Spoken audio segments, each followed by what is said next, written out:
Olá, bem-vindos e bem-vindas a mais um episódio do Direito Direto. Olá a todos! O programa que tenta, descomplicar o universo jurídico para todo mundo, de um jeito objetivo, claro e acessível. Isso mesmo. A ideia é trazer clareza sobre temas jurídicos que, nossa, impactam a vida de muita gente. E antes de começar, aquele lembrete rápido, né? Segue a gente na sua plataforma de áudio preferida. E se puder, curte, avalia lá com 5 estrelas, compartilha com os amigos. Especialmente aquele amigo concurseiro, né? Que precisa estar por dentro de tudo. Com certeza. E segue a gente no Instagram também, o @ tá na descrição. E dá para ouvir a gente no trânsito, lavando a louça, na academia. O conteúdo é leve e informativo, pensado para otimizar o tempo de quem nos ouve. Exatamente. Bom, chega de papo inicial, vamos ao que interessa. Hoje, o tema é fundamental: salário maternidade. Isso aí, um benefício previdenciário essencial, né, que a gente precisa entender bem. Com Para certeza. começar, assim, de forma geral, o que é o salário maternidade? Só para nivelar todo mundo. Claro. Bom, é um benefício pago mensalmente pela Previdência Social, né? A regra geral é por 120 dias. 4 meses. Exato. E a finalidade principal é permitir que a mãe, ou quem adote, possa se afastar do trabalho para cuidar da criança nos primeiros momentos, seja um filho recém-nascido ou adotado. E ele substitui o salário da pessoa durante esse período, né? Isso, ele funciona como uma substituição da remuneração para quem precisa se afastar. Protege a renda, né? E por que a gente está falando disso agora? Qual a relevância especial desse tema hoje? A relevância é enorme. Primeiro, pela importância social, né? Proteção à maternidade, à infância, à família. É um direito fundamental. Sem dúvida. E segundo, porque tivemos alterações recentes e bem significativas, tanto na lei quanto em decisões dos tribunais. E isso muda bastante o acesso ao benefício. Então, assim, é bom ficar ligado porque tem muita novidade importante mesmo. Legal, então vamos mergulhar nisso.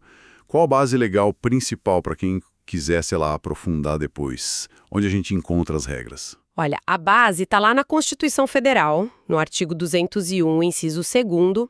Depois, a lei principal é a Lei de Benefícios da Previdência Social, a Lei 8.213 de 91. Principalmente ali nos artigos 71 a 73. Ok, Constituição e Lei 8.213. Isso. E tem também o Regulamento da Previdência Social, que é o Decreto 3.048 de 99. Ele detalha bastante coisa nos artigos 93 a 103. É bastante norma, mas essas são as principais. Beleza, e quem exatamente tem direito a receber? Quem são os beneficiários? Praticamente todas as categorias de segurados do regime geral, o RGPS. Então, empregada com carteira assinada, empregada doméstica, trabalhadora avulsa. Aquelas que têm um vínculo mais formal. Sim, mas também o contribuinte individual, que é o autônomo, o MEI, né? O segurado especial, que é o pequeno produtor rural, pescador artesanal, e até o segurado facultativo, como o estudante que contribui. Então é bem amplo. E homens? Homens podem receber? Podem sim. Isso é importante. Homens têm direito em caso de adoção ou quando obtém a guarda judicial para fins de adoção. Isso já está na lei faz um tempo, desde uma alteração em 2013, na verdade, que incluiu o artigo 71A na Lei 8.213. Guarda para fins de adoção, especificamente. Exato. O regulamento deixa claro isso, a guarda tem que ter essa finalidade. Aliás, um detalhe, se a pessoa adota mais de uma criança de uma vez, recebe um benefício só, tá? Não multiplica. Entendido. E tem mais alguma situação? Tem também o caso do aposentado ou aposentada que continua trabalhando e contribuindo. Se essa pessoa se enquadra nos requisitos, também pode ter direito. O artigo 103 do regulamento prevê isso. Interessante. E quais são os requisitos essenciais para ter direito, além de ser segurado, claro? Bom, o primeiro é o fato gerador, né?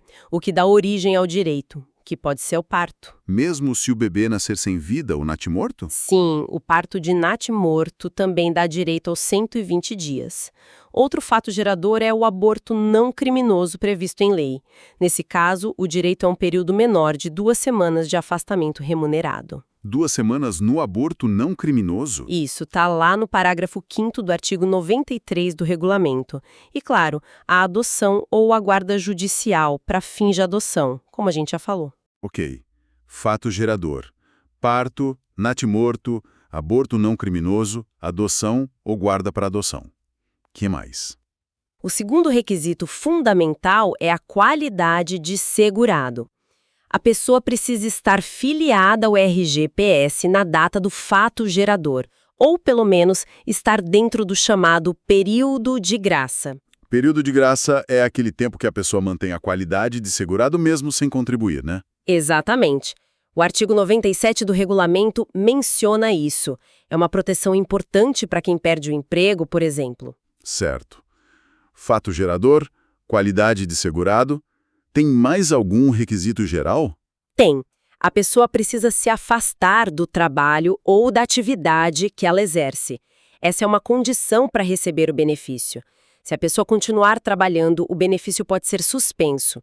Isso ficou bem claro com uma alteração recente no regulamento, o artigo 93C. Faz sentido. A ideia é justamente permitir o afastamento para cuidar da criança. Exato. Ok, agora vamos entrar na mudança que você mencionou, que foi, assim, muito significativa, a questão da carência. Isso. Essa mexeu bastante nas regras do jogo. Explica pra gente o que é carência só para garantir que todo mundo entenda. Tipo um plano de saúde? É uma boa analogia. Carência previdenciária é o número mínimo de contribuições mensais que a pessoa precisa ter pago para ter direito a um benefício. Não são todos os benefícios que exigem, mas vários sim. E como era a carência por salário maternidade antes dessa mudança toda? Então, historicamente, lá atrás, antes de uma lei de 1999, a Lei 9.876, não tinha carência para o salário maternidade. Ah, não tinha? Não. Mas essa lei de 99 introduziu a carência de 10 contribuições mensais para algumas categorias. Especificamente, contribuinte individual, segurada especial que contribuía facultativamente e a segurada facultativa. Isso estava no artigo 25, inciso 3 da Lei 8.213. E as outras categorias? Empregada doméstica, avulsa. Essas sempre foram isentas de carência para esse benefício. Bastava ter a qualidade de segurada. Ok, então a regra era isenção para umas, 10 meses para outras. E aí veio o STF. E essa foi a grande virada. O Supremo julgou duas ações diretas de inconstitucionalidade, a de 2110 e a de 2111. O julgamento foi em março de 2024. Recentíssimo. E o resultado? O resultado foi a declaração de inconstitucionalidade dessa exigência de carência. Ou seja, o STF disse, olha, exigir essas 10 contribuições dessas categorias específicas viola a Constituição. Uau! E por que violava? Quais foram os argumentos do Supremo? Foram alguns pontos importantes. Primeiro, a violação do princípio da isonomia, da igualdade. O STF entendeu que não tinha uma justificativa razoável para tratar essas seguradas de forma diferente das empregadas, por exemplo, que não tinham carência. Por que essa diferença? Certo, tratamento desigual sem motivo justo. Exato. Outro ponto foi a razoabilidade. A exigência da carência parecia partir de uma desconfiança, né? Uma presunção de má-fé, como se a pessoa só fosse começar a contribuir porque engravidou e queria o benefício. E o Supremo disse que isso não é razoável, a boa-fé tem que ser presumida. Interessante essa visão. E claro, o argumento mais forte talvez, a proteção insuficiente à maternidade e à infância, que são direitos garantidos na Constituição, lá nos artigos 6º e 227. A carência acabava excluindo muitas mulheres dessa proteção essencial. Principalmente num cenário de trabalho cada vez mais informal, imagino. Exatamente. Muitas mulheres hoje são contribuintes individuais, autônomas, MEIs. E essa regra da carência era uma barreira enorme para elas. A decisão do STF considerou esse contexto social também. Entendi. Então o STF derrubou a carência. E como ficou isso na prática, administrativamente, no INSS? Boa pergunta. Para consolidar isso, o Conselho de Recursos da Previdência Social, o CRPS, editou um enunciado, o enunciado número 19. Isso foi logo depois, numa resolução de agosto de 2025 que consta nos materiais. Um enunciado do CRPS. E o que ele diz? Ele basicamente confirma a decisão do STF, diz que é inexigível a carência do artigo 25.3.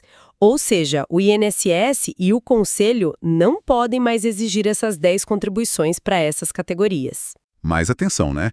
Isso não quer dizer que não precisa provar mais nada. A qualidade de segurada continua valendo, certo? Importantíssimo reforçar isso. A queda da carência não elimina a necessidade de comprovar a qualidade de segurada na data do parto ou da adoção. O vínculo com a Previdência tem que existir. E como se comprova essa qualidade de segurada agora, sem a carência como parâmetro para essas categorias? O que o enunciado 19 diz sobre isso? Ele dá algumas diretrizes. Por exemplo, para contribuinte individual, tem que comprovar o exercício de atividade remunerada e ter recolhido pelo menos uma contribuição em dia antes do fato gerador. Documentos como notas fiscais, contratos, comprovantes de pagamento ajudam a provar a atividade. Uma contribuição paga em dia. Isso, e paga até o vencimento, mesmo que o parto aconteça antes do vencimento daquela competência. O enunciado 5 do CRPS já tratava disso e o 19 reforça. E para as outras categorias que tinham carência, segurada especial ou facultativa? Para a segurada especial que contribui facultativamente, a lógica é parecida. Comprovar a atividade rural em pelo menos um dos 12 meses anteriores e ter pelo menos uma contribuição facultativa paga. E a segurada especial que não contribui facultativamente, aquela que só comprova atividade rural? Essa continua precisando demonstrar o exercício da atividade rural nos 12 meses anteriores ao benefício. Não precisa ser contínuo, a lei permite isso, mas a comprovação da atividade é essencial. A diferença é que antes, se ela quisesse contribuir facultativamente para ter um benefício melhor, enfrentava a carência. Agora não mais. E a facultativa? A estudante, por exemplo. A facultativa precisa comprovar o pagamento da primeira contribuição em dia antes do fato gerador.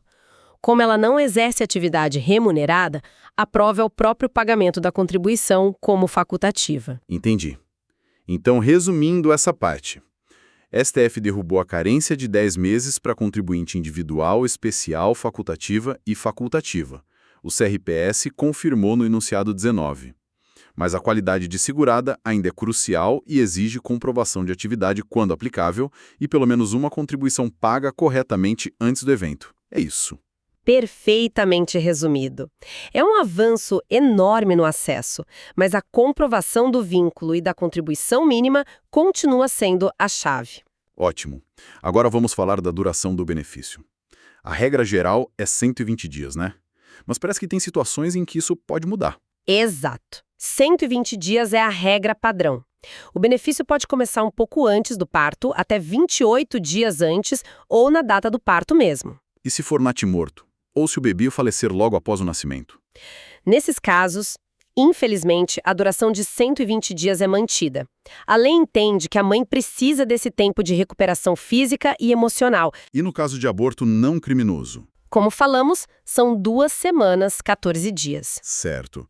Mas a grande novidade na duração veio com uma lei recente, né? A Lei 15.222, de 2025. O que ela trouxe? Essa lei foi muito importante. Ela trata especificamente dos casos de internação hospitalar prolongada por mais de 2 semanas, seja da mãe ou do recém-nascido, por causa de complicações médicas relacionadas ao parto. Complicações do parto. Isso, tem que ter esse nexo causal. Não é qualquer internação. E o que a lei diz é que, nesses casos, o benefício vai ser devido durante todo o período da internação, mais os 120 dias após a alta hospitalar. Ah, então o tempo de internação não desconta dos 120 dias de convívio em casa. Exatamente essa é a lógica. A internação não pode comer aquele tempo que é para a mãe ou o pai estar com o bebê em casa, criando vínculo, se adaptando. Então, o benefício cobre a internação e garante os 120 dias depois. Isso é uma proteção enorme para famílias que passam por situações tão difíceis logo no começo. Sem dúvida. Se a pessoa já tinha começado a receber o benefício antes da internação, por exemplo, pediu 10 dias antes do parto, esses 10 dias são descontados lá dos 120 dias pós-alta. Mas o período da internação em si é pago à parte, digamos assim. E essa lei ela veio positivar algo que já estava sendo discutido nos tribunais. Sim. Ela veio, na verdade, consolidar e detalhar um entendimento importantíssimo do STF de uma decisão de 2022, a ADI 6327. O Supremo já tinha dito que em internações longas, acima de 2 semanas, o marco inicial do benefício e da licença deveria ser a data da alta da mãe ou do bebê, o que acontecer por último. A lei veio dar essa segurança na legislação, especificando como funciona. Entendi. Além dessa extensão por internação, tem outras possibilidades de duração diferente? Tem algumas. Existe uma previsão no regulamento, no artigo 93, parágrafo 3º, de uma prorrogação por mais 2 semanas, totalizando 148 dias em casos excepcionais de risco para a mãe ou a criança, mediante atestado médico específico. Mais 2 semanas com atestado. Isso. E teve também aquela extensão específica para 180 dias por causa da microcefalia associada ao Zika vírus, mas isso foi para crianças nascidas até o final de 2019, pela Lei 13.985. Ok, então a regra é 120 dias, mas pode estender bastante em caso de internação longa, pós-parto, e tem umas exceções mais pontuais. Exato. A grande mudança recente é essa da internação trazida pela Lei 15.222. Beleza. Agora, vamos falar de dinheiro. Como se calcula o valor do salário maternidade? A renda mensal inicial, RMI? O cálculo varia bastante dependendo da categoria da segurada. Uma coisa interessante é que ele não usa a fórmula padrão do salário de benefício de outras aposentadorias e pensões. E, inicialmente, não se limita ao teto do RGPS para todas as categorias. Como assim? Para quem pode ser acima do teto? Para a empregada com carteira assinada e para a trabalhadora avulsa. O valor do benefício é a remuneração integral mensal delas. E o STF já validou, numa medida cautelar antiga na ADI 1996, que esse valor pode sim superar o teto de benefícios do INSS. Mesmo? Então uma diretora de empresa que ganha, sei lá, 20 mil reais, recebe os 20 mil reais durante a licença. Recebe. A empresa paga o salário integral, depois a empresa compensa com o INSS o valor até o limite do teto previdenciário. Aquilo que excede o teto continua sendo responsabilidade do empregador pagar, mas a trabalhadora recebe o valor integral. Só não pode ultrapassar o teto do funcionalismo público, que é um limite maior. Entendi. Isso é bem relevante para quem tem salários mais altos e para as outras categorias, doméstica, por exemplo. Empregada doméstica, o valor é o último salário de contribuição dela. Segurada especial, em regra, é um salário mínimo. A não ser que ela contribua sobre um valor maior, aí seria 11,5 da última contribuição anual dela. E as que antes tinham carência? Contribuinte individual, facultativa e a desempregada que ainda está no período de graça. Para essas, o cálculo é a média dos 12 últimos salários de contribuição. O INSS busca esses salários num período de até 15 meses antes do afastamento para fazer a média. Ok, então varia bastante mesmo. E sobre esse valor recebido, a pessoa paga INSS? Incide contribuição previdenciária? Não. Ótima pergunta. O STF também decidiu isso, num caso bem famoso, o recurso extraordinário 576967. Ficou definido que é inconstitucional cobrar contribuição previdenciária da segurada sobre o valor do salário maternidade. Por quê? Porque o STF entendeu que o salário maternidade tem natureza de benefício previdenciário e não de salário ou remuneração pelo trabalho. Se é benefício, não pode servir de base de cálculo para a contribuição previdenciária da segurada. Certo. Então o valor recebido é líquido dessa contribuição. Bom saber. Exato. O direito adora um caso específico, né? Vamos ver algumas situações particulares que a jurisprudência já tratou sobre o salário maternidade? Vamos sim, tem várias interessantes. Uma delas é o que acontece se o segurado ou segurada que estava recebendo o benefício falece. E aí? O benefício acaba. Não necessariamente. A Lei 8.213 tem um artigo específico, o 71B, que trata disso. Se o segurado ou segurada que recebia o benefício falece, o cônjuge ou companheiro sobrevivente pode receber o restante do período. Ah, o pai ou a mãe que sobrevive recebe o resto. Isso, mas tem um requisito. Esse sobrevivente também precisa ter qualidade de segurado na data do óbito. E ele recebe pelo tempo que faltava, a não ser que o filho também faleça ou seja abandonado. Entendi. E ele pode acumular com pensão por morte se tiver direito? Pode sim. O artigo 71B permite essa acumulação. É uma proteção importante para o núcleo familiar que ficou. Tem um prazo para requerer, que é até o último dia em que o benefício original seria pago. Interessante essa figura do benefício derivado. E sobre uniões homoafetivas, a gente comentou que homens podem receber na adoção, mas e numa união de duas mulheres, por exemplo? O STF também já se posicionou sobre isso numa decisão recente do Informe 128. O entendimento é que a mãe não gestante numa união homoafetiva também tem direito à licença e ao salário maternidade. O foco é proteger a criança e garantir a isonomia. Então a companheira da gestante também pode ter a licença de 120 dias. Pode. Agora, se a companheira gestante já usufruiu do benefício ou se ambas são seguradas e só uma pode usufruir dos 120 dias, a outra, a não gestante, teria direito a um período análogo ao da licença paternidade. Depende um pouco da situação previdenciária de cada uma, mas o direito à proteção existe para ambas. Entendi. E um caso bem específico. Indígena menor de 16 anos. Tem súmula do STJ sobre isso, a súmula 657. Diz que a indígena menor de 16 anos faz jus ao benefício se ela cumprir os requisitos como segurada especial, ou seja, se comprovar o exercício da atividade rural familiar. A questão da carência, que antes era um obstáculo, agora não é mais para segurada especial, mas a comprovação da atividade rural continua sendo necessária. Certo. E a situação da demissão durante a gestação? A gente mencionou que o INSS paga, né? Isso, o STJ tem jurisprudência consolidada nesse sentido, como no RESP 1306-251.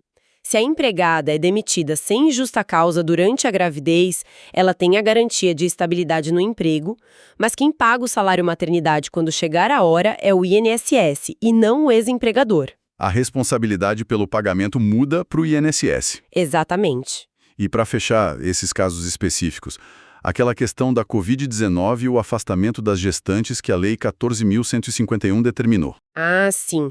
Isso deu bastante discussão. A lei afastou as gestantes do trabalho presencial durante a emergência de saúde. A dúvida era: o dinheiro que a empresa pagou para essa gestante afastada, mesmo que ela não pudesse trabalhar remotamente, era o quê? Salário maternidade antecipado que a empresa poderia compensar com o INSS? Ou era remuneração normal? E o que o STJ decidiu? O STJ definiu isso no tema repetitivo 1290. A decisão foi que esses valores pagos pela empresa têm natureza de remuneração regular e não de salário maternidade. Ou seja, a empresa não pode compensar esses valores com as contribuições previdenciárias que ela deve pagar. Foi considerado salário normal pago durante um afastamento legal. E o STJ também disse que qualquer briga sobre essa compensação deveria ser com a Fazenda Nacional União, não com o INSS. Entendido. Isso teve um impacto financeiro considerável para as empresas, né? Para ficar mais claro, vamos tentar colocar em exemplos práticos. Ótima ideia. Exemplos ajudam a fixar. Exemplo 1. A Joana é designer freelancer, contribuinte individual. Ela descobre a gravidez e começa a contribuir por INSS. Paga a primeira contribuição certinho, no prazo. Ela não tem as 10 contribuições que precisava antes. Como fica agora, depois da decisão do STF e do enunciado 19? Bom, pela regra atual, a Joana, mesmo sem as 10 contribuições, terá direito ao salário maternidade. Mas ela vai precisar comprovar duas coisas. Primeiro, que ela realmente exerce atividade de designer freelancer, com notas, contratos, etc. E segundo, que ela tenha qualidade de segurada, o que ela consegue com essa primeira contribuição paga em dia antes do parto. Se ela comprovar isso, o benefício é devido. Show! Ficou bem mais acessível para ela. Sem dúvida. Exemplo 2. A Maria teve o bebê, mas ele nasceu com complicações e precisou ficar 30 dias internado na UTI neonatal. A Maria já tinha pedido o benefício 10 dias antes do parto e estava recebendo. como a Lei 15.222 se aplica a ela? Nesse caso, a lei garante que a Maria vai receber o salário maternidade durante os 30 dias em que o bebê ficou internado. E depois que o bebê tiver alta, ela ainda terá direito a mais 120 dias de benefício. Como ela já tinha recebido 10 dias antes do parto, esses 10 dias serão descontados do período pós-alta. Então, na prática, ela receberá pelos 30 dias de internação mais 110 dias após a alta. Entendi. O tempo total de proteção acaba sendo bem maior por causa da internação. Exato. Protege tanto o período crítico da internação quanto o período de convivência pós-alta. Ótimo. Exemplo 3. Ana e Carla são casadas. Ana fez inseminação e gerou o bebê. Carla é servidora pública, não contribui para o INSS, mas tem seu regime próprio. Como fica a licença para Carla, a mãe não gestante? Olha, o direito à licença maternidade para a mãe não gestante em união homoafetiva foi reconhecido pelo STF, como falamos. No caso da Carla, sendo servidora pública, ela precisa verificar as regras do regime próprio de previdência dela. Mas a tendência, seguindo a decisão do STF, é que ela tenha direito sim à licença de 120 dias, ou o tempo previsto no estatuto dela, para cuidar da criança junto com a Ana. O foco é o interesse da criança e a isonomia familiar. Se a Ana, por algum motivo, já tivesse um benefício similar, aí a Carla poderia ter direito a um período menor, análogo à licença maternidade. Mas a regra geral é garantir a licença principal para uma delas. Entendido. Os exemplos ajudam muito a visualizar. Com certeza. Bom, acho que cobrimos bastante coisa. Para a gente fechar, vamos recapitular os pontos-chave e as grandes manchetes dessas atualizações. Vamos lá. Acho que o principal é: salário maternidade continua sendo um benefício essencial para proteger a maternidade, a paternidade na adoção e a infância. Sem dúvida. E a maior mudança recente? O fim da carência de 10 meses para contribuintes individuais, seguradas especiais que contribuem facultativamente e seguradas facultativas. Isso veio por decisão do STF nas ADIs 2110 e 2111 e foi confirmado pelo enunciado 19 do CRPS. Mas lembrando, ainda precisa comprovar a qualidade de segurada. Fundamental. Qualidade de segurada é indispensável. Outro ponto alto: a duração. A regra é 120 dias, mas agora tem a extensão garantida pela Lei 15.222 de 2025, em caso de internação hospitalar prolongada, mais de 2 semanas da mãe ou do bebê por complicações do parto. Cobre internação e mais 120 dias pós-alta. Uma proteção muito importante. Que mais? Os beneficiários são bem amplos. Todas as categorias do RGPS, incluindo homens em caso de adoção ou guarda para adoção, e até aposentados que voltam ao trabalhar. O valor varia, mas para a empregada e avulsa é a remuneração integral, podendo superar o teto do INSS, e não incide contribuição previdenciária sobre o benefício. E lembrar das decisões importantes. INSS paga se houver demissão sem justa causa na gravidez. Uniões homoafetivas têm proteção. E o pagamento no afastamento da Covid-19 foi considerado remuneração, não salário maternidade compensável. Exato. Acho que esses são os pontos cruciais das novidades que os materiais trouxeram. Perfeito. Chegamos ao fim de mais um Direito Direto. Queria agradecer muito a quem nos acompanhou até aqui. Eu que agradeço a oportunidade. É sempre bom discutir essas mudanças que afetam tanta gente. E antes de ir, fica aquele pensamento final, aquela provocação para quem nos ouve. Fica sim. Essas mudanças recentes no salário maternidade, especialmente o fim da carência para algumas categorias e a extensão por hospitalização, elas mostram um avanço claro na nossa proteção social, mas fica a reflexão. Como é que a gente pode garantir que essas proteções cheguem de verdade a todas as pessoas que precisam delas? E, ao mesmo tempo, como é que a gente equilibra esses direitos individuais que são justíssimos com a necessidade de manter o sistema previdenciário sustentável a longo prazo? É um desafio constante, né? Uma excelente reflexão. Como garantir o acesso e a sustentabilidade? Fica aí para o pessoal pensar. Exato. Bom, pessoal, é isso. Não esquece de seguir o Direito Direto, curtir, avaliar, compartilhar. Continue acompanhando o nosso trabalho para descomplicar o direito. Até a próxima. Até mais.